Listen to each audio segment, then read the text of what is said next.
Their accounts make the Rendlesham incident one of the most detailed and well-documented to date. These witnesses also say that the authorities launched an investigation and then tried to cover it up.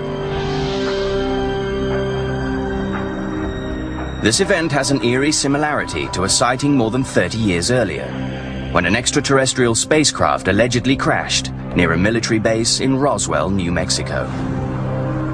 Both stories involve eyewitness accounts, government investigations, and classified records and evidence. This really was the Holy Grail. This was certainly Britain's most famous UFO case. There's no doubt about it. This is Britain's Roswell. It appears to be making a little bit this way. It's coming this way. It is definitely coming this way. This is unreal. What really happened in that Suffolk forest over Christmas 1980? If you contact the Pentagon about what happened December 1980 at RAF Woodbridge, England, they're going to tell you right now nothing happened there. People need to step up to the plate and say something. It happened, and it was real, and someone else visited Rendlesham Forest in 1980.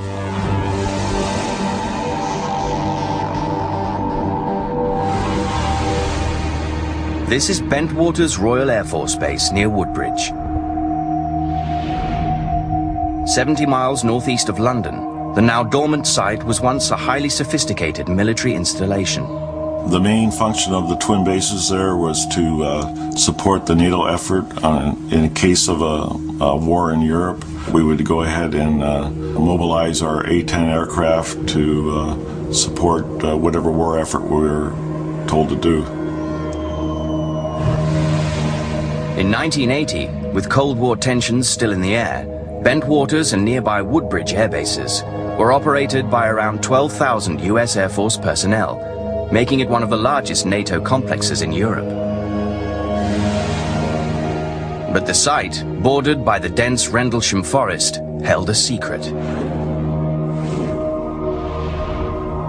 This was Bentwaters' top-secret weapons storage area. Exactly what was kept here is officially classified, but researchers and observers agree that a massive nuclear arsenal was stockpiled beneath these concrete bunkers. The extraordinarily secured underground bunkers with alternating layers of steel, concrete, earth, held something like 300,000 kilotons of nuclear ordnance. The American airmen who staffed this base were highly skilled, trained to deal with life and death situations with a cool, clear head. And that makes the events at Rendlesham even more mysterious, because what they claim to have seen on Christmas night 1980 made these thick-skinned military men shudder. At 3 a.m., Airman John Burroughs was patrolling the east gate of Woodbridge Air Base, part of his normal routine as a security policeman. Security did the airfields, weapon storage areas, and stuff like that. You controlled the entry of the base. The 20-year-old had joined the US Air Force 2 years before and had been stationed at Bentwaters for about 18 months. That night, everything appeared normal. It was cold that night. It was a clear night, pretty much, it was a clear night. There's a little bit of fog. Then Sergeant Bud Stevens pulled up in a truck. He tracked me down and said, let's ride around for a while. The men drove into Rendlesham Forest. Suddenly, Stevens noticed a strange light in the woods just off the road. He said, whoa, is that normal? And I looked out and there was just a weird glow in the woods. I said, no, it's not normal. Burroughs felt nervous. You just felt a real sense of danger or something wasn't right. There were different colored lights, like you see on a Christmas display, different colored lights that were blinking on and off. Alarmed, the men sped back to the gate to call the flight desk from a secure phone line. They didn't want to broadcast the information over their radios. At Burroughs' insistence, the call was transferred to the base's Central Security Control, or CSC. The shift commander dispatched Sergeant Jim Peniston to the site. Peniston had been a security policeman with the Air Force for 7 years. They told me I need to go out the east gate. we have a situation out there. And I said, what type of situation? He said, well, I'd rather have the on-scene patrolman tell you what that is. And I says, well, can it wait? No, you gotta get out immediately. Within minutes, Penniston and his driver arrived at the east gate. Burroughs and Stevens directed his attention to the woods. I seen this multicolor yellow and red. It was about, 200-300 meters away, and it looked like an aircraft crash immediately. That's the color that you get from titanium and fuel burning. Penniston called back to CSC to get clearance to investigate a possible downed aircraft. If it is an aircraft crash, we can go ahead and, render assistance and set up security for it. As part of standard procedure, Sergeant Penniston questioned Bud Stevens. And I said, well, do you hear it crash, Bud? And he said, no, it didn't crash. It landed. Stevens was too frightened to help with the investigation.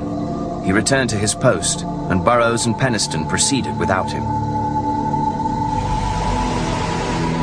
With a driver, they headed toward the mysterious light.